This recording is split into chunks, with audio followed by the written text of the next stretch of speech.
tiene unas pequeñas nomás, las diferencias en los niños son pequeñas. En sí, el paso uno siempre va a ser para el asma intermitente, paso uno para el asma intermitente, en donde se va a utilizar un SABA o betagonista de acción corta según la demanda, según cuando se dé ese periodo asmático.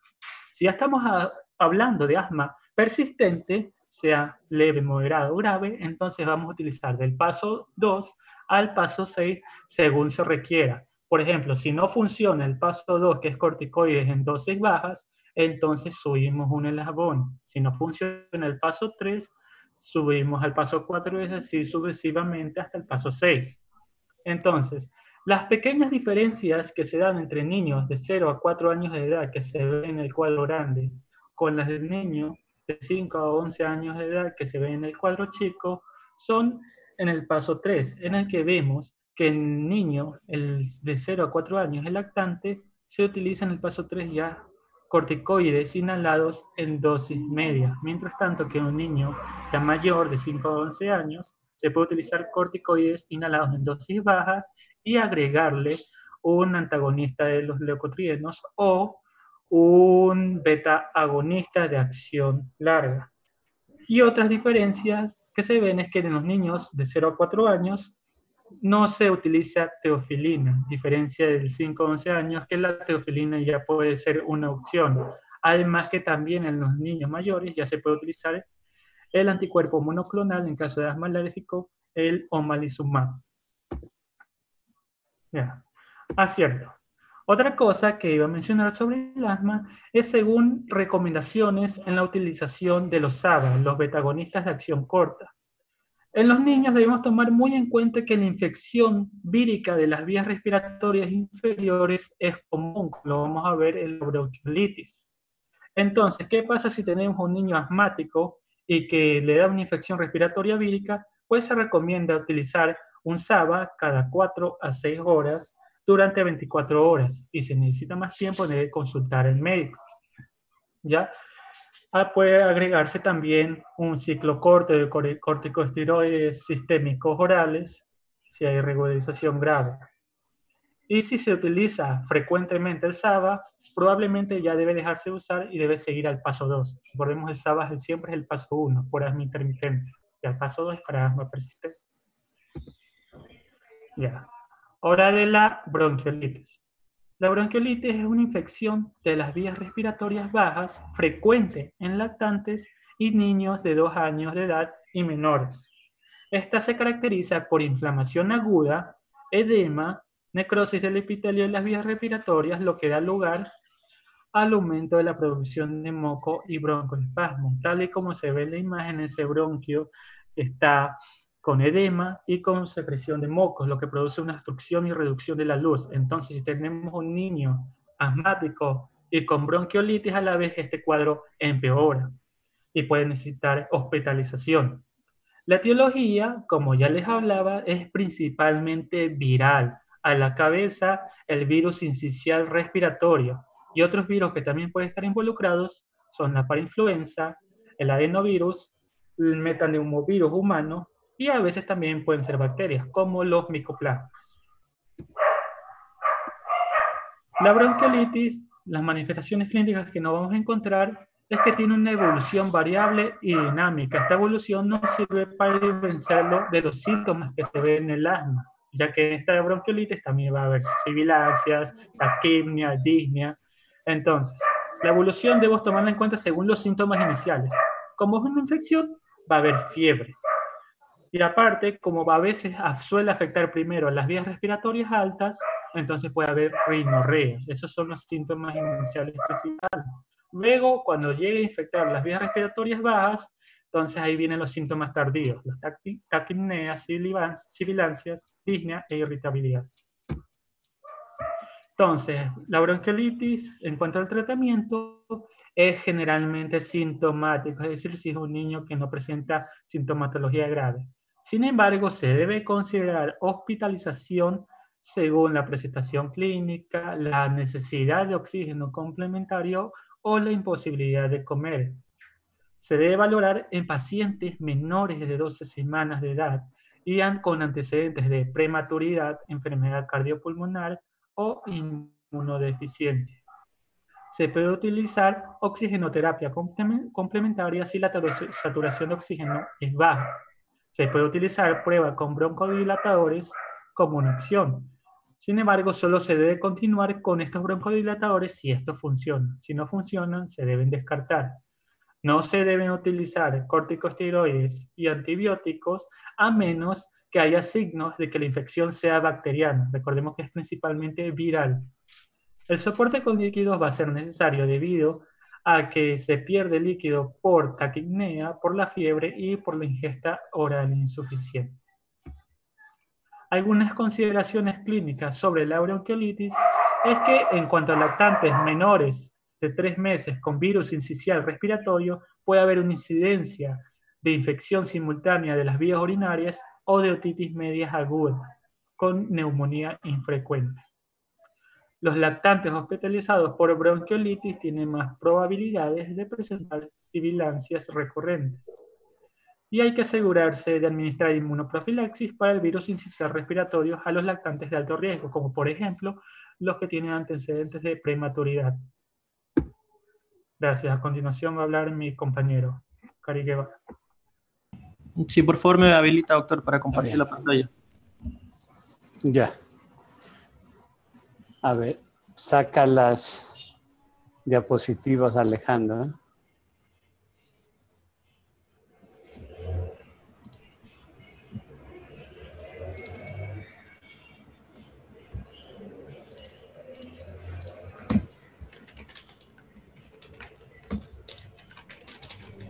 Encontré.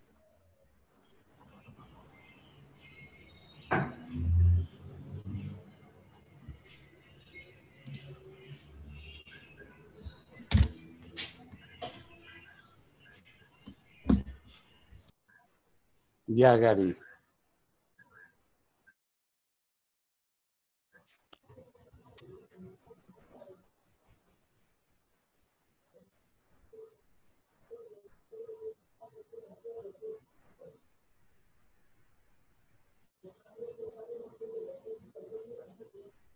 Ahí se ve, ¿verdad? Sí, Ya. puedes empezar. Listo. Vamos a hablar sobre lo que será la displasia broncopulmonar. La displasia broncopulmonar es una enfermedad pulmonar crónica que se verá en lo que es de la prematuridad. Es una enfermedad pulmonar crónica netamente de los lactantes. Aparece normalmente esta después de un parto prematuro y se ve caracterizado por lo que será la necesidad de oxígeno suplementario mayor al 21%, menor al 21% durante al menos 28 días después del parto.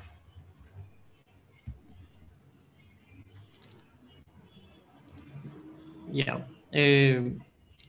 Esta se considera como tal lo que es un resultado de la inflamación de las vías respiratorias, como podemos ver en la imagen, o el daño por hipoxia, hiperoxia o la ventilación mecánica, lo que interfiere con el desarrollo normal en el pulmón del tejido alveolar de las vías respiratorias vasculares.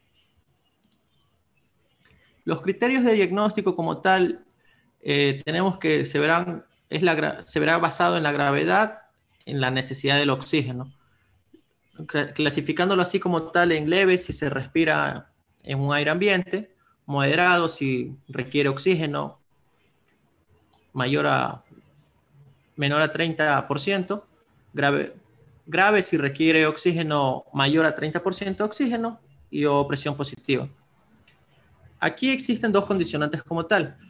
Si la edad gestacional al nacimiento fue menor de las 32 semanas, se evalúa al lactante a las 36 semanas de edad postmenstrual o a la alta domiciliaria, lo que primero sucede. Y la segunda condición como tal sería que si la edad gestacional al nacimiento fue mayor a 32 semanas, se evalúa al lactante a los 28-56 días de edad postnatal o al alta domiciliaria. Igualmente, lo que primero sucede. Como tal, las manifestaciones clínicas y el tratamiento de esta se pueden tener síntomas respiratorios persistentes, como puede ser la hiperreactividad de las vías respiratorias y la necesidad de oxígeno complementario, especialmente durante una enfermedad intercurrente. Dentro de lo que sería el tratamiento se abarca como tal todo este grupo, que a veces se los combina, como pueden ser los broncodilatadores, los fármacos antiinflamatorios, la oxigenoterapia complementaria, diuréticos, y los casos graves pueden requerir lo que sería ya la traqueostomía y ventilación mecánica prolongada. Siempre recordando lo que es la profilaxis para el VRS y lo que sería la gripe. Como segundo punto, en lo que sería el tratamiento se necesita un seguimiento estricto, ya que mencionamos que estos pacientes presentan varias complicaciones. Esto puede afectar a varios órganos y sistemas, además de los pulmones. Por ejemplo, puede ser la hipertensión pulmonar o sistémica, las anomalías electrolíticas, nefrocalcinosis por el uso crónico de los diuréticos que los mencionamos, el retraso del desarrollo nervioso o del crecimiento, la aspiración por la disfagia, así como las sobreinfecciones, de igual manera las mencionadas, la VRS y la gripe. La siguiente patología sería la fibrosis quística. Esta fibrosis quística es nada más que el trastorno autosómico recesivo, en el cual se reduce la función de un canal de cloruro. Estos canales suelen encontrarse en lo que serían dentro de las células epiteliales de la mucosa de las vías respiratorias, también en los conductos pancreáticos, árbol biliar, intestino, conducto deferente y glándulas sudoríparas. Es importante, ¿cómo sería? Reconocer o ver todas estas cavidades, todas estas células epiteliales de estas mucosas, porque aquí es donde se verán afectadas las complicaciones como tal. Las manifestaciones clínicas de la fibrosis quística tendremos que afectarán al sistema respiratorio, digestivo, genitourinario y entre otras. Las principales serían lo que es una tos crónica productiva.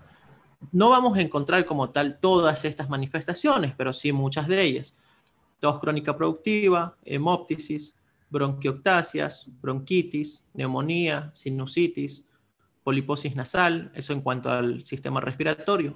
Lo que sería el digestivo, un ilio meconial, prolapso rectal, insuficiencia pancreática, síndrome obstructivo intestinal distal, deficiencia de vitaminas liposolubles, estas son muy predominantes que exista, enfermedad hepática igualmente. En lo que sería genitourinario, la esterilidad, que también es muy frecuente en hombres, y el descenso de la fertilidad en las mujeres por la ausencia de conductos deferentes. Entre otros, también tendremos lo que sería el aumento de los electrolitos en el sudor, alcalosis hipopotasémica, acropaquia. Es importante esto del aumento de los electrolitos en el sudor, debido a que en el diagnóstico tendremos lo que será la prueba de iontoforesis con pilocarpina cuantitativa, que es nada más que el cloruro en sudor. Más de la mitad de los pacientes se diagnostican a los 6 meses de edad y 3/4 partes a los 2 años. Pero, ¿qué es esta prueba? También llamada como el cloruro en sudor. Nada más, como vemos en la imagen, aquí tenemos el equipo de electroestimulador y los electrodos. Esto se prepara el brazo del paciente, específicamente en el antebrazo del bebé, se instalan los electrodos y este sería el aparatito con el cual se hace la recolección del sudor con el espiral. Y ya, dentro de lo que sería esta prueba de iontroforesis, tenemos positivo para la fibrosis quística si el valor como tal es mayor a 60 miliequivalentes. Indeterminada sería si en los lactantes menores de 6 meses es de 30 a 60. En los niños mayores de 6 meses sería indeterminada si el resultado es de 40 a 60 y el resultado como tal sería normal si, por ejemplo, en los lactantes menores de 6 meses encontramos un resultado menor a 30 y en los niños mayores a 6 meses un resultado menor a 40 miliequivalentes. Bien. Existen otras pruebas también que, según mencionaba el libro, que no sé si aquí se las use como tal, porque mencionaba en otros países, que ese sería el estudio del ADN, que es la más frecuente, la mutación es la F508, que se encuentra presente en el 70% de las personas. El NBS, que sería el New World Screening, en la que se miden las concentraciones de tripsinógeno inmunorreactivo. Y además de todas estas pruebas mencionadas, cabe recalcar que es importante la información clínica, porque las concentraciones elevadas de cloruro en sudor pueden deberse a otros trastornos aparte de esto, también como la insuficiencia suprarrenal no tratada, glucogenosis tipo 1, fucosidosis, hipotiroidismo, diabetes insípida, y entre otras. Por eso es importante, como tal, sería el gold estándar la mencionada, que sería la prueba de iontoforesis con pilocarpina. Bien, pasamos a la siguiente, que sería el síndrome de apnea obstructiva del sueño. Esto es un trastorno de respiración relacionado con el sueño, en el cual se genera una especie de obstrucción prolongada, parcial, intermitente o completa de las vías respiratorias altas. Se presenta también con hipoxemia, hipercapnia y la interrupción del sueño. Dentro de las manifestaciones clínicas tendremos lo que será el ronquido. Este a veces se acompaña de lo que serán los resoplidos, jadeos o pausas intermitentes al respirar. También tenemos el aumento del esfuerzo respiratorio, problemas cognitivos, conductales a lo largo del día. Es importante recalcar que los niños pequeños pocas veces presentan somnolencia diurna. Además de eso, tenemos las complicaciones a largo plazo, que serían el deterioro neurocognitivo, problemas conductales, problemas de crecimiento, hipertensión sistémica o pulmonar. También existen factores de riesgo para esta enfermedad como tal, que comprenden lo que sería la hipertrofia de adenoides, de amígdalas también, la obesidad, los mismos antecedentes familiares de esta misma enfermedad, anomalías craneoencefálicas, craneofaciales o laringeas, la prematuridad, inflamación nasal, laringia, la parálisis cerebral y la enfermedad neuromuscular. Bien, dentro del diagnóstico como tal, tenemos un cuadro de síntomas que pueden haber. Ya, tenemos como, no sé si sería una especie de gold estándar, pero es el cribado de ronquidos durante la visita rutinaria del niño como tal. Si un niño ronca de manera habitual y tiene alguno de los problemas o hallazgos mencionados dentro de esta tabla que están viendo ustedes, primero se debe obtener una polisomnografía, que es la que evalúa el sueño, la etapa MOR, y hablaremos de eso más adelante. Segundo, como tal, derivar al paciente a un especialista o un otorrinolaringólogo, por lo que vimos que están afectadas las vías altas, ¿sí? Para una elevación más exhaustiva. La mencionada polisomnografía consiste en lo que sería medir durante el sueño un electroencefalograma, la electroculografía y la electromiografía. Esto monitoriza los estadios y los movimientos, el movimiento de la pared torácica, abdominal, evalúa también lo que sería el esfuerzo respiratorio, el flujo aéreo nasal bucal, el CO2 que transita, la ventilación y la pulsioximetría. El diagnóstico como tal de esta enfermedad, el diagnóstico como tal de esta enfermedad es mediante el mencionado polisomnografía. Se basa en el índice de apnea obstructiva, hipopnea y en las anomalías del intercambio de gases debido a la obstrucción de las vías respiratorias altas. Esta se usa para distinguir que el apnea obstructiva del sueño del ronquido benigno y de otros trastornos que pueden alterar el sueño, como también existe el síndrome de hipoventilación central, la insuficiencia respiratoria, que está relacionada con el sueño debido a una enfermedad neuromuscular o pulmonar, y también las convulsiones nocturnas. Bien, dentro del tratamiento como tal, tenemos lo que sería la amigdalectomía, la adenoidectomía, que son los pilares como tal del tratamiento.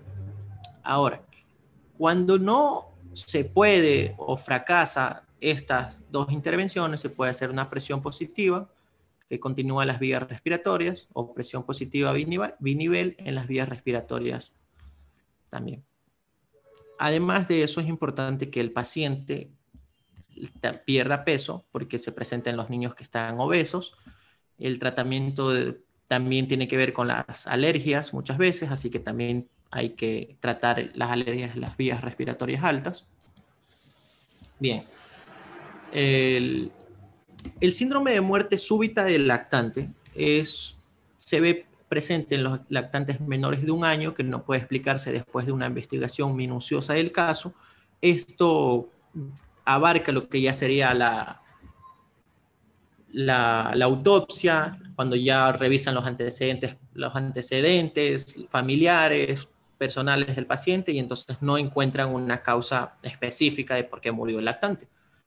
El lactante genéticamente se encuentra vulnerable a un factor estresante exógeno durante un periodo crítico del desarrollo. Esto sumado a un fracaso de la respuesta del despertar durante el sueño. Los factores como... la incidencia era muy baja, era del 0,50% por cada 10.000 personas. Se ve predominante en el sexo masculino, en afroamericanos, nada más. Y los factores asociados como tal serían los factores de riesgo, que tenemos lo que sería el parto prematuro, exposición a humo intrauterino y postnatal, sueño en decúbito lateral y prono, sueño en un colchón y ropa de camas blandos, niños demasiado envueltos, compartir la cama, infección recientes, nivel socioeconómico bajo. Y los factores protectores serían lo que sería el sueño en decúbito supino, sueño en un colchón firme, uso de chupetes durante el sueño, vivir y dormir en una zona sin humo, dormir en la misma habitación que los cuidadores, y la lactancia materna, que es sumamente importante. Listo, doctor. Gracias.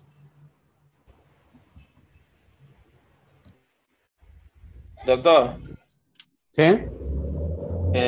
si me permite, quería aportarle algo a la exposición del compañero Guevara. Dígame. Que Gary conversaba del tema de la fibrosis quística, que sí es verdad que sale en el tamizaje neonatal, pero en algunos países, aquí en Ecuador, no está dentro de las condiciones que se hacen el tamizaje. Y aclarar de que solamente hay 4 enfermedades que están en el tamizaje que hace el ministerio, que es hiperplasia suprarrenal, hipotiroidismo, galactosemia y fenilcetonuria. Ya si lo hacen por privado, pues ahí sí le va a salir, pero hasta donde yo tengo conocimiento, no te cuesta menos de 140, $150 un tamizaje más extenso. Entonces, Así quizás para es. eso. Pero cuando hay antecedentes familiares, es la pena la inversión. No, totalmente. Claro. Sigamos, Gary. Gracias. Ya hasta ahí nomás, doctor. Bueno. Doctor, una pregunta. En los niños Sí. que tienen asma, ¿a los cuántos años sería recomendado ya el uso de corticoides inhalados? El inhalador se puede aplicar a los niños desde que nacen. Hay las cámaras que te facilitan, ¿no? En que es como la aplicación común y corriente del oxígeno a través de campana nasal conectada a una pequeña bomba plástica que es la que recibe de que sale del envase del medicamento, del chisguete, y el niño pequeño lo va tirando. ¿Sí? Así que eso se puede aplicar a cualquier edad. Doctor, ¿Qué una más? pregunta. Sí, Disculpe, y, o dime. sea, tenía entendido que el medicamento, Eh, o sea, que los corticoides, perdón, que los ABA eran medicamentos nada más de alivio. O sea, eso aplica también para los niños y el medicamento de primera línea serían los corticoides inhalados. Así mismo es aquí en este caso. Así es, sí. Qué pena, está pésimo el audio. Saca las diapositivas.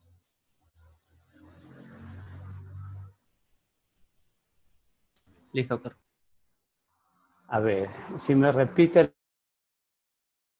la pregunta, por favor. Casi nada, ¿eh? ¿Sí me escucha? Sí, ahorita sí, a ver. Ya, yo preguntaba que si en este caso para los niños también sería el medicamento de primera línea los corticoides inhalados y como un medicamento de alivio los SABA y los LABA. Los SABA sería en este caso. Y también se aplicaba en este caso. Sí. El medicamento de primera línea en los niños es el salbutamol. Y en segunda línea están los corticoides. Aunque te digo, pues que a veces invierten en la terapéutica dependiendo ya del gusto o experiencia de cada uno de los neumólogos o los alergólogos que manejan en estos casos. Pero al menos en el hospital que yo trabajo, el medicamento de primera línea es el salbutamol. ¿Sí? Y cuando hay ya que ameritan un tratamiento de sostén a largo plazo, van muy bien los corticoides inhalatorios. O si no, van también los antihistamínicos. A largo plazo dan muy buenos resultados. Pero en definitiva, el éxito en la profilaxis y tratamiento del asma está aislar al niño del alergeno que le está causando el problema. No es tan fácil. Pero generalmente con los ácaros. Entonces, una de las técnicas para hacer la hiposensibilización que he visto aquí es tomar muestras de los ácaros de la casa del niño enfermo. Generalmente se lo toma de los colchones o de las paredes de los dormitorios y se hacen vacunas que van a ser aplicadas como tratamiento de civilización. Eso da muy buenos resultados, acompañado lógicamente de los cuidados ambientales. Al asmático hay que de todo lo que es olores fuertes, polvos que pueden ser fácilmente inhalados, polvos volátiles. Y los niños ya son más grandecitos, ya de preescolar en adelante, que es cuando más predomina el inicio de esta patología, la alimentación.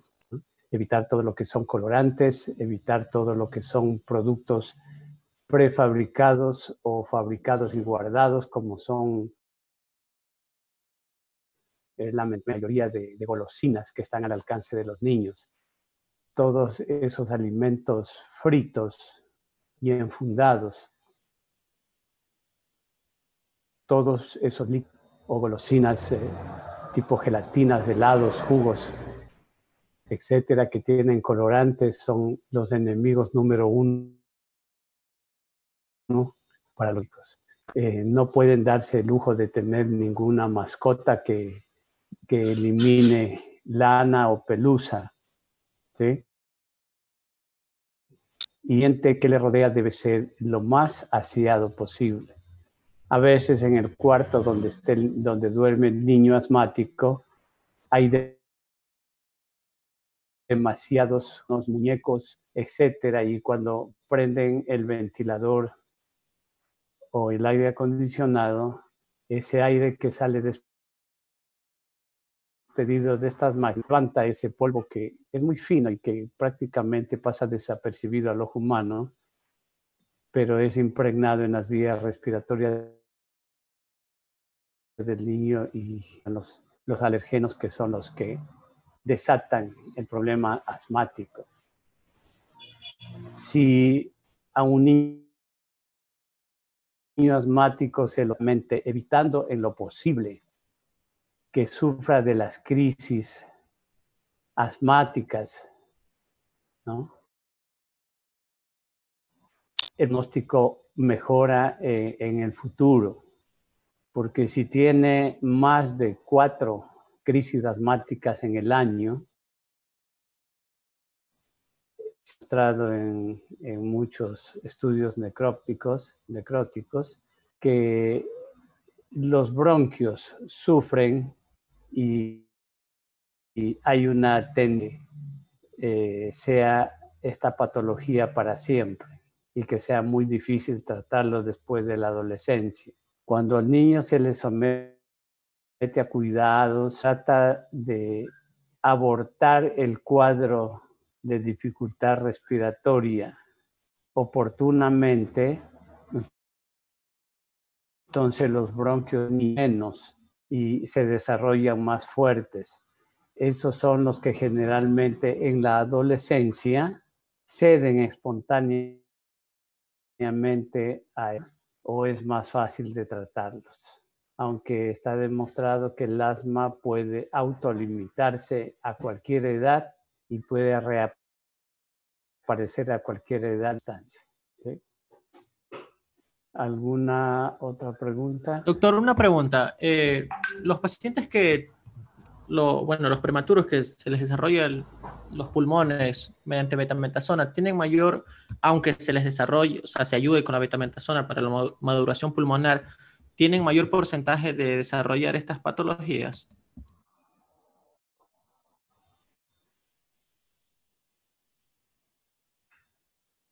No se escuchó lamentablemente tu pregunta, Gary.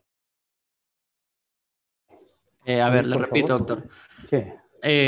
Cuando están los pacientes prematuros, les ponen betametasona para la maduración pulmonar. Ya. ¿Existe, o sea, igual la probabilidad de que estos pacientes, aún ayudándolos a la maduración pulmonar, tengan este tipo de patologías o es menor? Realmente no hay estadísticas significativas al respecto. ¿Sí? No he visto un estudio que convenza que haya una relación directa entre ese antecedente y el compromiso de las vías aéreas en el futuro. No hay una relación directa. Que puede haber una predisposición mostrada, te diría yo. Sí. Lo que sí está demostrado fehacientemente es que desarrollan bronquiolitis, porque como bien dijo el compañero Alejandro, las bronquiolitis más son frecuentes en los lactantes menores, ¿sí?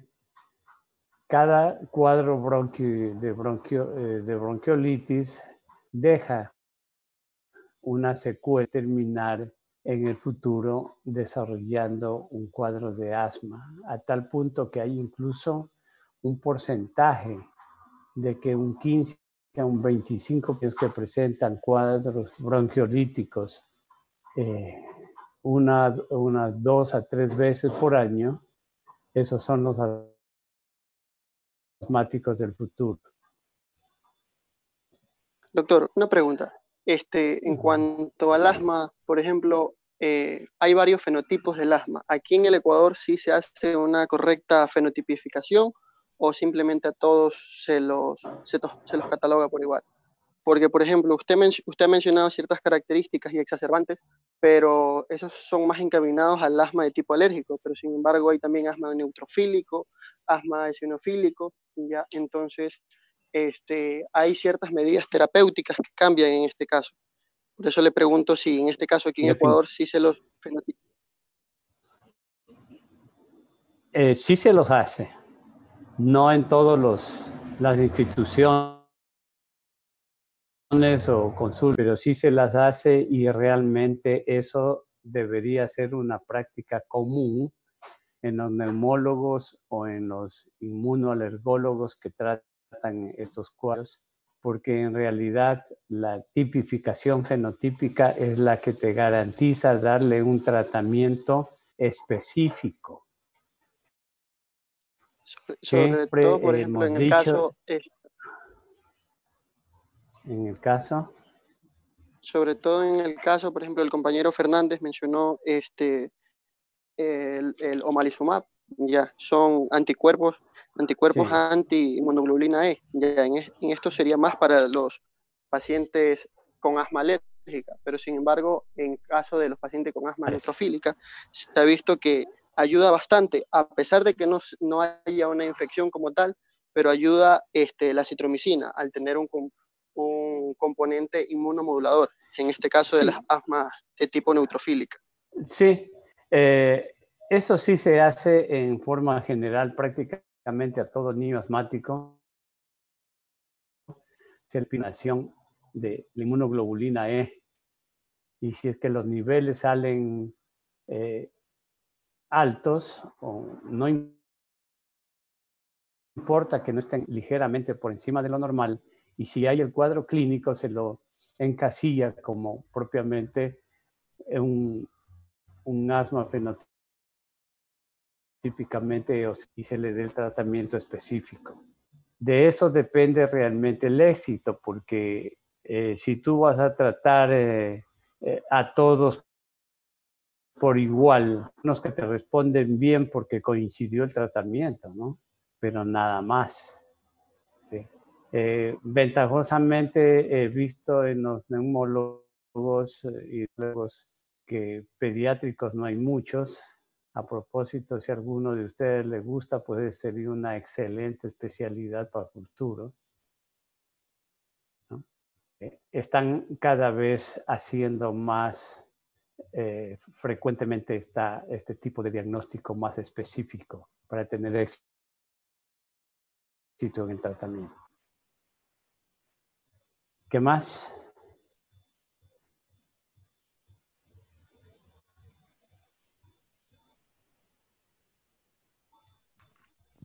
Doctor, en cuanto a la hipertrofia de las adenoides, o sea, yo quería saber cuáles serían sus criterios para usted decirle a la mamá que tiene que hacer una adenoidectomía.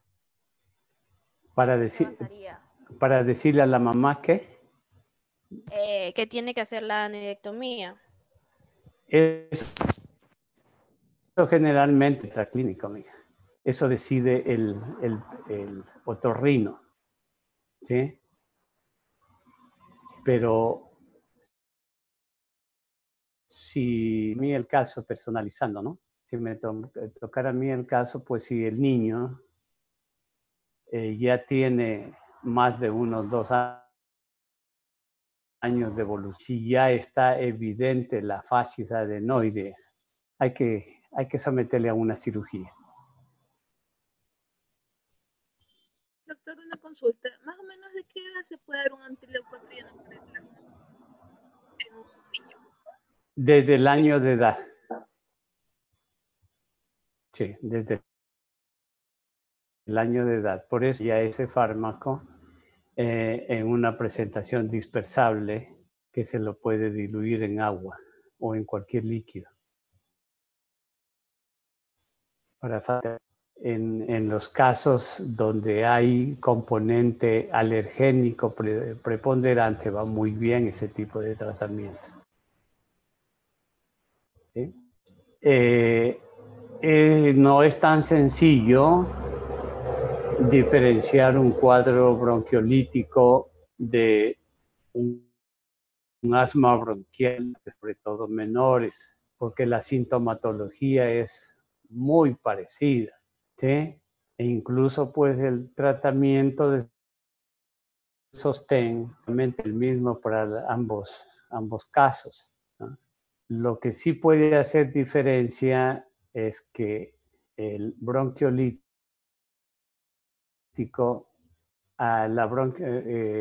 en ese caso, como el agente etiológico es un virus, hay componente de Alzheimer. El cuadro de asma bronquial típico nunca se acompaña de alza térmica. Si es que usted tiene un niño con asma y se complica con alza térmica, es que ya hay un componente piano, y lo más probable es que vaya a necesitar la asociación de antibiótico. Y si no hacemos esa consideración, el asmático puede avanzar y complicarse y no ceder fácilmente, ¿sí? Lo que sí puede suceder también es que en ya niños con el asma, cualquier tipo de respiración ya de origen infeccioso pueden desatar o abrir la puerta para que se instale el cuadro asmático. Las dos patologías concomitantes es muy frecuente, sobre todo de los preescolares en adelante.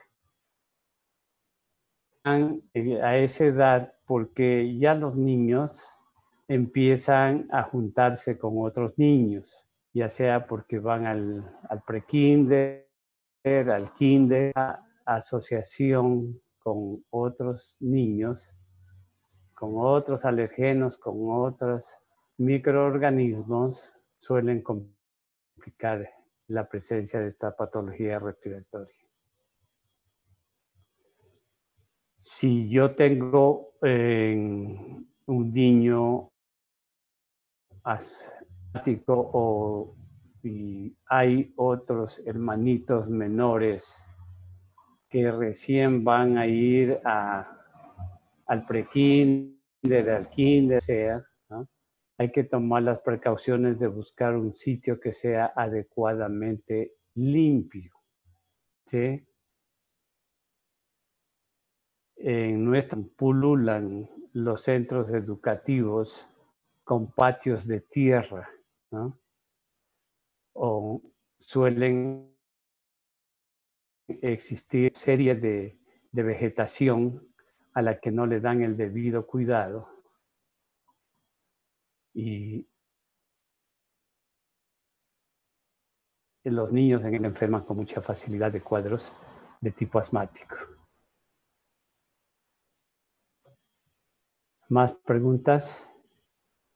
Doctor, en el caso de la fibrosis quística, según su experiencia, ya que la fibrosis quística es un factor predisponente para sinusitis, entre otras patologías, según su experiencia, ¿cuál es el síntoma predominante que los niños acuden a su consulta? De todo esto que se ha mencionado en la exposición. ¿Puede repetir, Steven, que no llega bien tu audio? ¿Cuál es el síntoma Repita. predominante? ¿Cuál es el síntoma predominante en el caso de la fibrosis quística? Ya que esta está relacionada a otras patologías como la sinusitis, pero según su experiencia, ¿cuál es el síntoma predominante de los cuales acuden niños a su consulta? Sí, Steven, son las bronquitis crónicas. Cuadros bronquiales crónicos. Y acompañado de las otras sintomatologías, y en la historia clínica pues habrá por ahí algún antecedente familiar sospechoso. A esos niños en nuestro medio lo primero que le hacen es la prueba del sudor, que es lo que está al alcance de la generalidad de nuestros niños. Y es una prueba sencilla y no es costosa, pero sí también se está haciendo determinación genética, ¿no? Para ver si es que tienen la mutación que nos dijo el compañero. Si lo hacen. Es caro el examen, pero sí se lo hace en nuestro medio. ¿Más preguntas?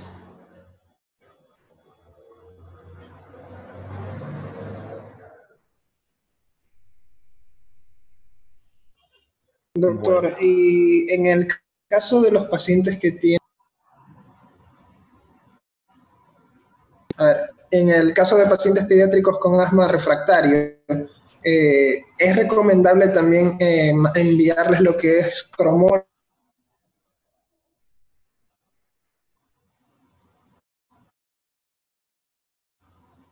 Leonardo, no llega la pregunta. No A llega la ver, pregunta. a ver, ¿ahí me escucha? Ahí sí. Ya, lo que le preguntaba era que si en los pacientes pediátricos que tienen asma refractario, es recomendable indicarles lo que es cromonas como cromoglicato de sodio o biológicos, como ya mencionaron mis compañeros, el omalizumab. ¿A los niños se les recomendaría eso o no? Muy pocos se utilizan en los dos, nada, muy poco. Y sobre todo los cromoglicatos de sodio no, ya prácticamente están en desuso.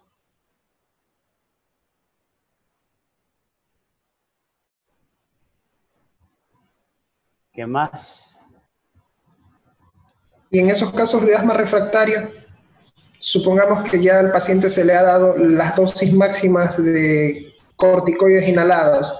¿Cuál sería, digamos,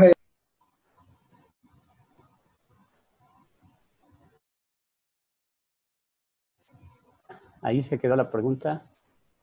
a ver, es que no sé, estoy hablando y sale que me silencian. Pero bueno, a ver, lo que le estaba diciendo era que en el caso de que un paciente pediátrico tenga un asma refractario, aunque ya se hayan aumentado las dosis de corticoides inhalados, ¿cuál sería el siguiente escalón, digamos, que para controlarlo? Ahí se hace muy necesario la hiposensibilización. Hay que ponerle en manos de Hugo para que haga lo que yo estaba comentando en antes, la determinación de ácaros caseros, ¿no? Ah, la inmunoterapia. Sí.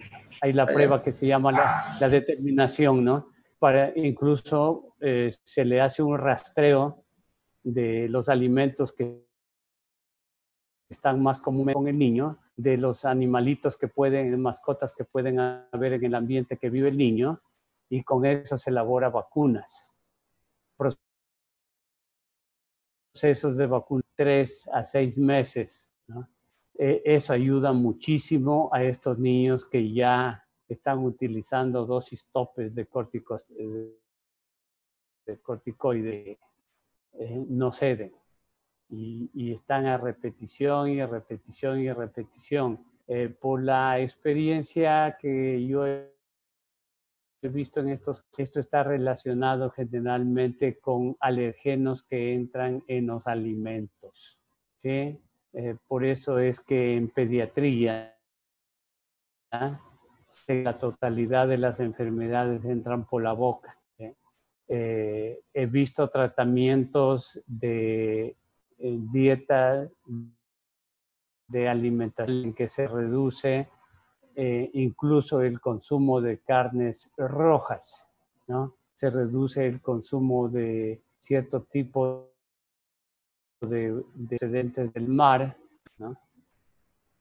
Y se tiene un gran cuidado en cuanto a exponerle a ambientes cerrados a cambios bruscos de temperatura, ¿sí? Todos esos cuidados juntos dan excelentes resultados. A veces la energía en el asma se queda corta y llega un momento desesperante en que van a terminar en hospitalización. Entonces hay que hacer una revisión de todos los elementos que le rodean al niño. Y realmente, pero es lo que ayuda. En esos casos extremos es lo que ayuda. ¿Y aquí en Ecuador hay alergólogos? ¿O quién es el que se encarga de esas terapias de inmunización? Los inmunoalergólogos. Sí existe esa, o sea, sí existen aquí esa especialización. Aquí en Ecuador no existe, ¿no? Pero sí hay especialistas en eso. Ok, doctor. Gracias, yo ya no tengo ninguna duda. Muchos. Sí, así es. ¿Qué más?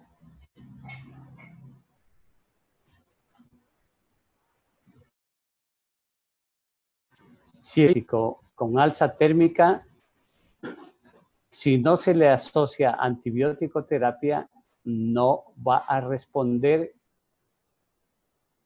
generalmente.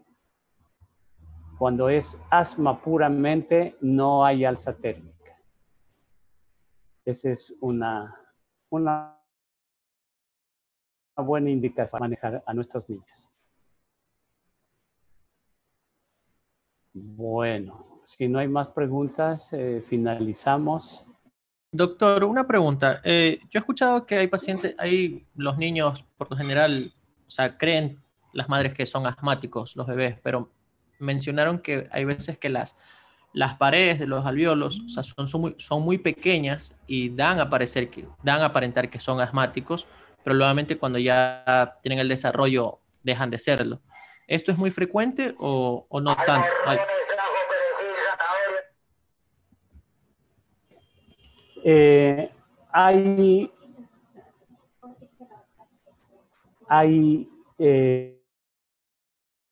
cierta controversia, incluso pues se ha establecido que para que se establezca cuadro asmático se necesita que las paredes de los alvéolos pulmonares de los niños estén totalmente a nivel de los músculos de Reichsesen. ¿Sí? Los músculos de Reichsesen, que son los que forman y dan la estabilidad y la edad de los alvéolos, deben estar maduros a partir de los 2 años y medio. Entonces, hay algún grupo de alergólogos que se oponen al diagnóstico de asma antes de esa edad. Pero hay otro grupo y considerable que habla mucho antes, desde meses de vida, ¿sí? Y en realidad, pues lo que tú dices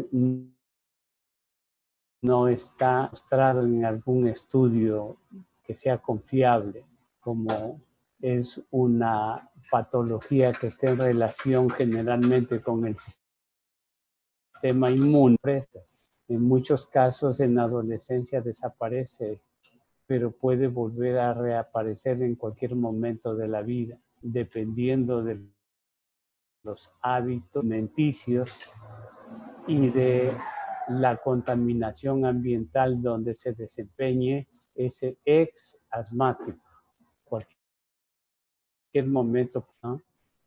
Entonces, esos pacientes hay que estarles cuidando,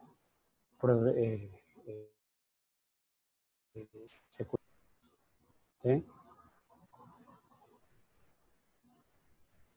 ¿Más preguntas?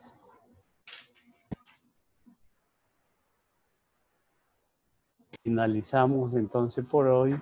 Cuídense, sigan estudiando. Gracias, doctor. Y Dios mediante nos vemos. Gracias, doctor. Gracias, doctor. Pase buena semana. Gracias, doctor. Gracias, doctor. Gracias, doctor. Que pasen bien.